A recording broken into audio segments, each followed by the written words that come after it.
Hey mga brods, may balita nga po tayo dito po kay Chris Newsome. Yes, ito po kasing si New ay nababalita na ngayong All Filipino Cup campaign ng SMB ay dito na nga sila magre-reach out dito kay Chris Newsome.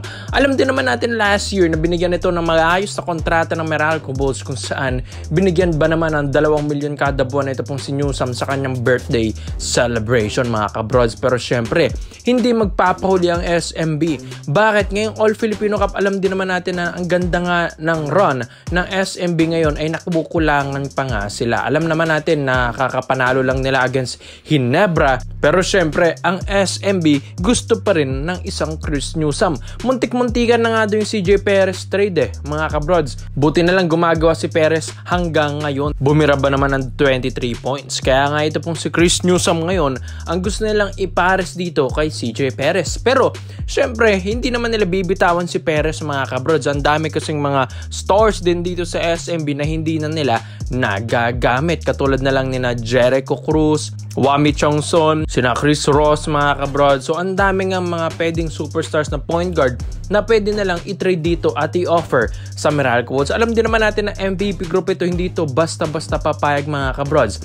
Alam nga natin na ito pong si Chris Newsome sa tagal-tagal dito sa PBA ay iisa pa lang ang kampyonato nito mga kabrods. Alam ko na reports na rin natin ito na ito pong si Newsome ay gusto nga lumipat ng ibang kupunan dahil mga kabrods, alam nyo na kung bakit. Dahil every player's dream din naman dito sa PBA ay magkaroon din ng kampyonato.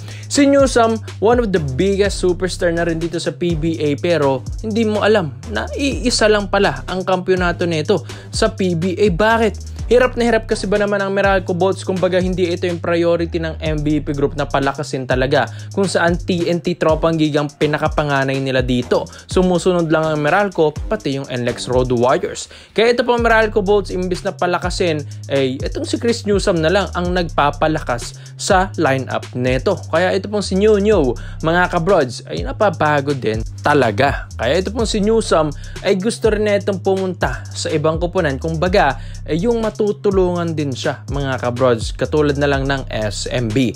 Alam din naman natin ang SMB, napakadali lang nilang magkampiyon, lalo na pag nagseryoso. Ito pong Birmen, ang ganda nga ng run nila, di ba mga kabrods? Tapos ito pong si Chris Newsome ay syempre mas papayag ito sa SMB. Kung 2 milyon kada buwan ang offer ng SMB at Meralco Bolts, syempre doon na siya pupunta sa SMB mga kabrods. Kaya ang SMB ngayon ay gustong i-reach out ngayon ang Meralco Bolts dahil may mga offer sila under the table. Kumbaga meron na silang nakahandang offer sa Meralco Bolts. Hindi nga natin alam kung papayag doon ang Meralco, dahil hindi rin naman basta-basta ang Chris Newsome mga kabrods. Dahil pag tinanggal mo yung Chris Newsome dyan si Meralco Bolts mga kabrods, ay pilay na talaga sila. Pero ito pong si Chris Newsome para sa kanya at para sa SMB, win-win situation lang naman ito. Makakatulong ito sa career niya na magkaroon ulit siya ng possible at napakalaki ng chance na kampyonato sa SMB, at para rin ito sa SMB mga kabrods. Kumbaga win-win situation between SMB and Chris Newsome. Pero sa Meralco Bolts, alam din naman natin na hindi rin naman pipitsugin ang ibibigay ng SMB dito sa Meralco para makuha si Chris Newsome, para rin mapakinabangan nila yung player na iti-trade ng SMB. So mga kabrods, kung makuha ng SMB ito pong si Chris Newsome, malakihang trade, blockbuster trade. Pero pagdating sa opensa, depensa, leadership, skill set lang ni Chris Newsome, alam nyo na yung naibibigay na ito sa table mga kabrods. Gilas Pilipinas pa nga lang, napakalaking tulong na ni Chris Newsome. Paano pa kaya kung mapunta pa ito ng isang super-studded team lineup na katulad ng San Miguel Beermen? Kaya komento mo lang ang opinion mo dito mga kabrods at isa natin yan. Dito naman po tayo sa kabilang balita naman natin mga kabrods. Balita nga na ito pong si Gio Halalon. Yes, ito pong si bus driver ay ito, kinukonbinsi nga ni Scottie Thompson. Ito pong si Boss Al Francis Chua para nga i-request na kunin ito pong long time best friend niya na si Gio Halalon, na parehas din silang Bisaya. Yes mga kabrods, matagal na niya talagang itong kaibigan. Ito pong si Gio Halalon, mapagilas, mapa Magnolia man si Gio dati, mapa Pure Foods pa. Talagang ito na yung nakakasama niya kahit wala pa silang mga asawa nun mga kabrods. Si Scottie Thompson at Gio Halalon na talaga ang talagang mag-best friend. So, ganyan din yung nangyari na ginawa ni Scottie Thompson na long-time best friend din niya si Troy Rosario.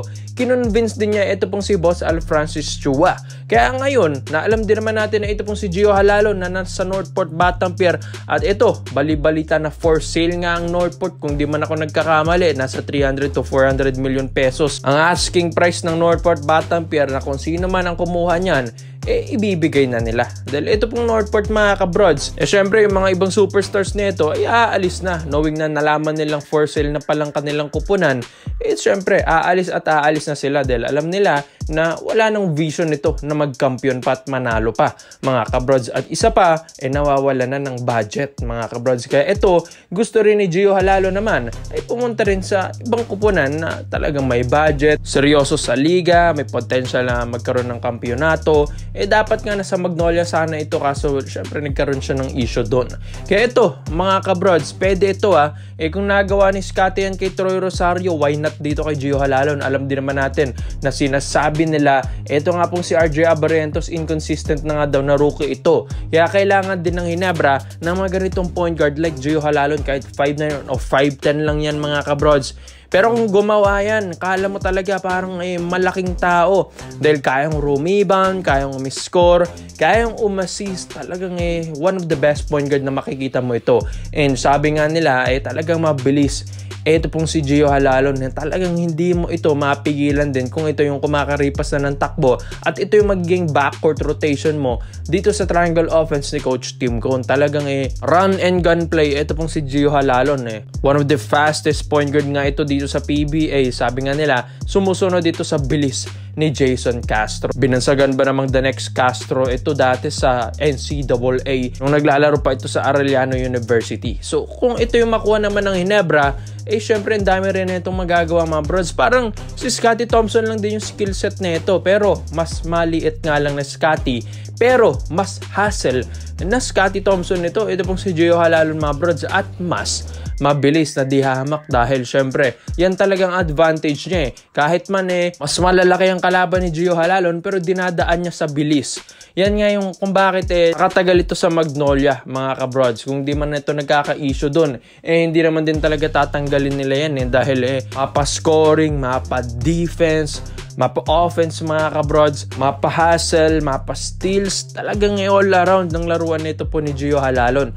Kaya maganda nga kung sa Ginebra, kung may mga inconsistent na point guard sila dyan, pwedeng-pwede kung makuha mo si Gio Halalon mga kabrods. Kapalitan na Scottie, Abarrientos, maski nga si Tenorio, di ba wala na sa Ginebra mga kabrods dahil na-activate yung Jason David. Pero gumawa rin nung isang araw, kaya nanalo nga ang Ginebra mga kabrods. Pero kung si Gio Halalon naman ang kukunin nila, talagang decente na numbers ang ipapakita nito. Kayang-kayan. Kung si Scottie Thompson na ang pumipilit kay Boss Al, wala na silang magagawa dahil si Scottie na yan Dami ng achievements na ito sa Ginebra, kaya wala rin silang masabi dito. Kaya ikaw mga brods, Gio Halalon to Barangay Ginebra San Miguel, mas matutulungan ba niya lalo ang Ginebra? Kaya comment mo lang opinion mo dito mga brods, at isa-isa natin. Salamat po sa panonood mga brods.